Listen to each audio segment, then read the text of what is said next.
So every Sunday we've got several texts in the lectionary. We've got a gospel text, an Old Testament text like the one we read, Elijah.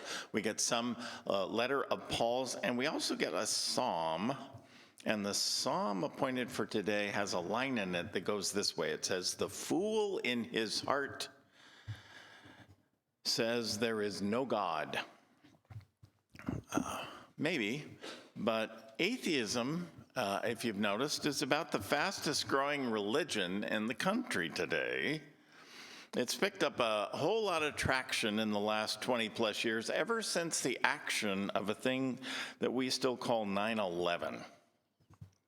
If fundamentalist religion led people to fly airplanes into skyscrapers, then believing in God must be dangerous, or so goes some thinking.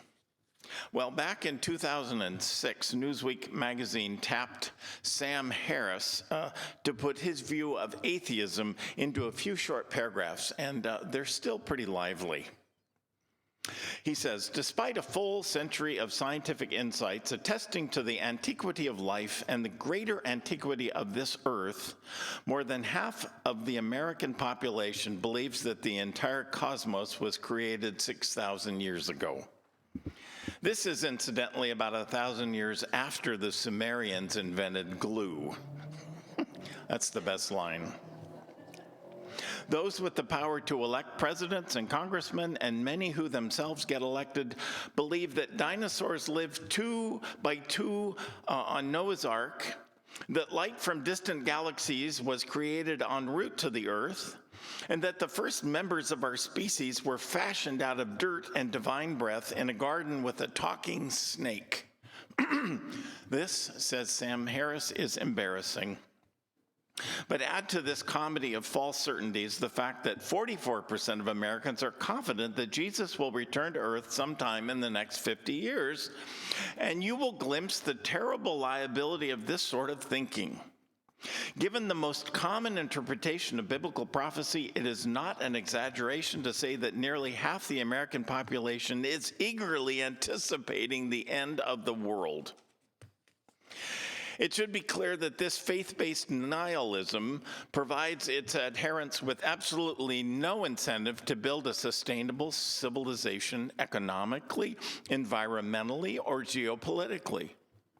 Some of these people are lunatics, of course, but they are not the lunatic fringe. We're talking about the explicit views of Christian ministers who have congregations numbering in the tens of thousands sometimes. These are some of the most influential, politically connected, and well-funded people in our society. It is, of course, taboo to criticize a person's religious beliefs. The problem, however, is that much of what people believe in the name of religion is intrinsically divisive, unreasonable, and incompatible with genuine morality. A case in point, he's continuing here. A case in point, embryonic stem cell research is one of the most promising developments in the last century of medicine.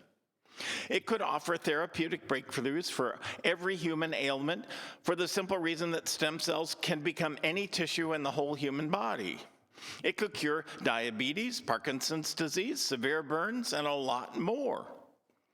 Wrong-headed theology leading to wrong-headed public policy is prolonging the scarcely endurable misery of tens of millions of human beings.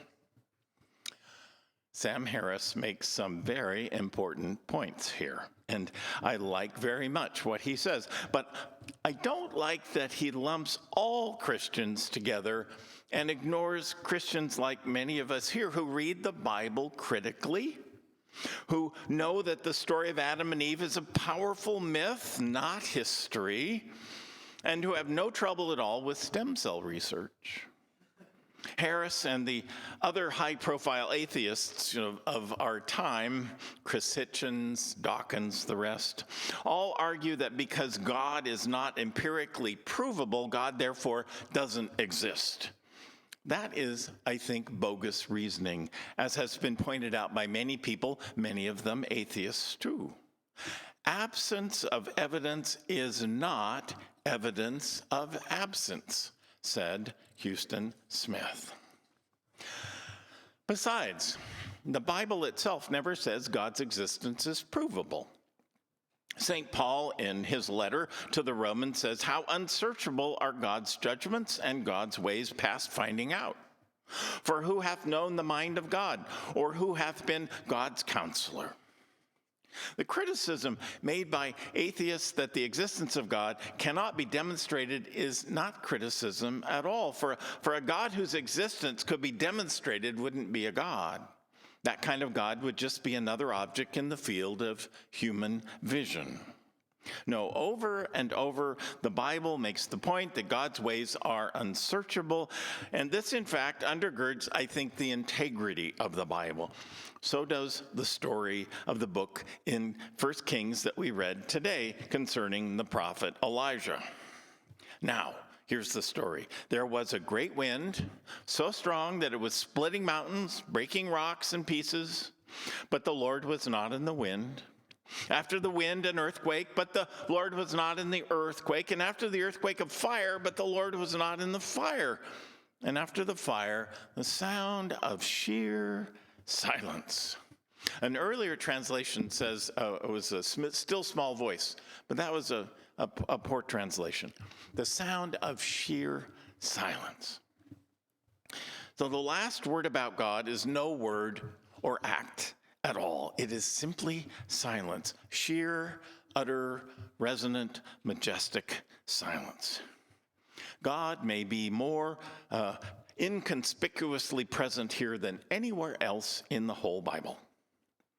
The Persian poet Rumi captures this well. Out beyond ideas of wrongdoing and right doing, there is a field. I'll meet you there. When the soul lies down in that grass, the world is too full to talk about. Silence. So the text from 1 Kings is saying, "Be still and know God in a way beyond knowing." You know, the great 11th century theologian Thomas Aquinas, toward the end of his life, quit writing. He had written a multi-volume Summa Theologica, summing up everything one could know about God, or so he thought. And then he even quit talking. Now, I had thought that Aquinas kept that famous silence of his up for a short time, maybe a month, but reports say that it went on for over a year. He realized that he had made a fool of himself, trying to contain God in books, and later he said this explicitly. It's like the old story of the green mango. If you had never tasted a green mango and you asked me, what does it taste like? I'd say to you, sour. But in giving you a word, I put you off the track. Most people aren't very wise when it comes to God. They seize upon words of Scripture and they often get it all wrong. Sour, I say, and you ask, is a green mango sour like vinegar or sour like a lemon? And I'd say, no, it's not sour like a lemon, it's sour like a mango. But I never tasted one, you say. Too bad.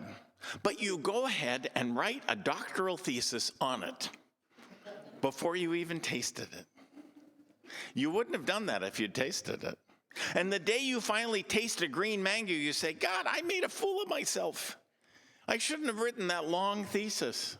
That's exactly what Thomas Aquinas did as regards to God, and he regretted it after.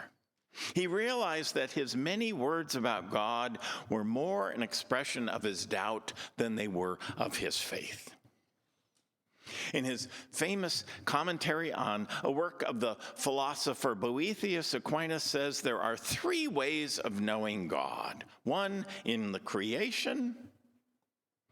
Two, in God's reported actions through history.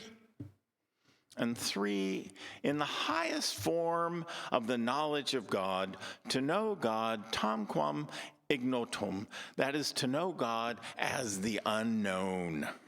The highest form of talking about the holy is to know that one, being human, cannot know about the holy at all. Now, this is not an Oriental Zen master speaking. This is a canonized saint of the Roman Catholic Church, the prince of theologians for centuries. To know God as the unknown. That would set at rest so many questions people have because, we're always living under the illusion that we know stuff. We don't. We cannot know about the holy. What is Scripture then? It's a hint, a clue, not a description. And the wind and fire and earthquakes mentioned in 1 Kings, they're just natural phenomena. God wasn't particularly present in any of them or absent either, just because, they're so dramatic. We'd think so, but they're not. This is important because the fanaticism of one sincere believer who thinks he knows can cause more evil than the united efforts of 100,000 atheists. It's terrifying to see what sincere believers will do with airplanes and skyscrapers and the right to run for a seat on the local school board because they think they know. In Athens, a city that adored philosophy, the Christian genius, the Apostle Paul, was being goaded by skeptics to say too much about God and make a fool of himself. And instead of falling into their trap, he cunningly quotes one of their favorite philosophers when he says, "In God we live and move and have our being." In God we live and move and have our being. What can be better than that? The Apostle Paul is saying that when it comes to God, human beings are like fish swimming in the ocean. God is so much a part of our lives, we can't sense God. Doesn't mean God's not there. Well, Christianity says that some of the simpler people of the first century, those peasants who followed Jesus, sensed something of God in that Palestinian peasant, Jesus. Something about his eyes or the sound of his voice, the stories he told they couldn't forget. He was like no one they had ever known. They had a hunch about him that had to do with his being close to the heart of God. It was just a hunch, but it was huge. Now, ironically, the intellectuals of Jesus' day, called Pharisees, were a club of men promoting a brand new religious fundamentalism. These were people who believed they knew what God was like, and their idea of God was all about law and exactitude, exclusivity and wrathfulness. Jesus' idea of God could not have been more different.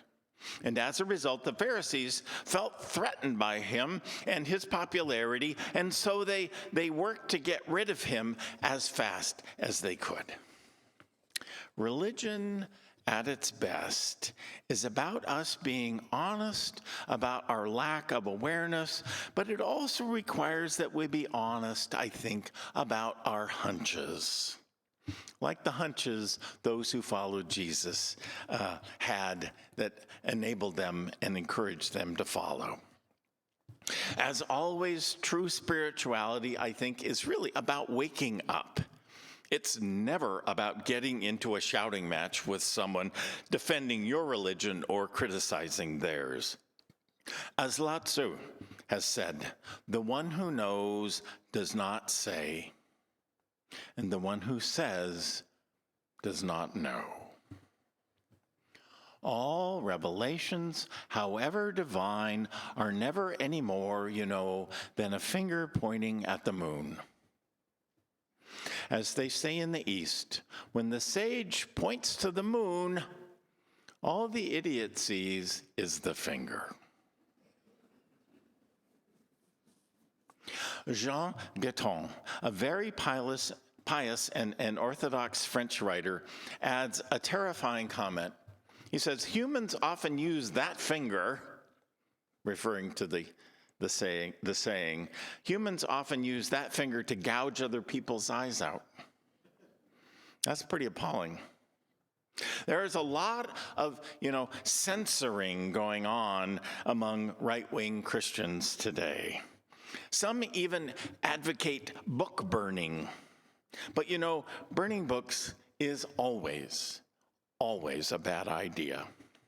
Heinrich Heine, the German poet, foresaw the worst early in the 19th century when he said, "Where they burn books, in the end, they will also burn people." Let us never forget that less than a decade separated the Nazi book banning and book burning of 1933 from the crematoria of the final solution. Dr. Martin Luther King is remembered to have said, "Darkness cannot drive out darkness. Only light can do that. And hatred cannot drive out hatred either. The only antidote to hatred is always love." So let me add in closing that I believe the antidote to atheism isn't blind believing. It is wonder. Wonder. Right-wing Christians yearning for Armageddon are so misguided. They have no use for wonder or for openness to fresh movements of the Spirit. Rachel Carson once said, "The more clearly we can focus our attention on the wonders and realities of the universe about us, the less taste we're going to have for destruction." Exactly.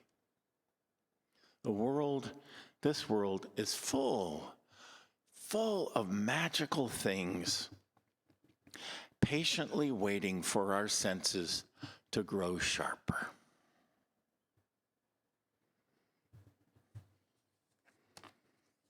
Amen.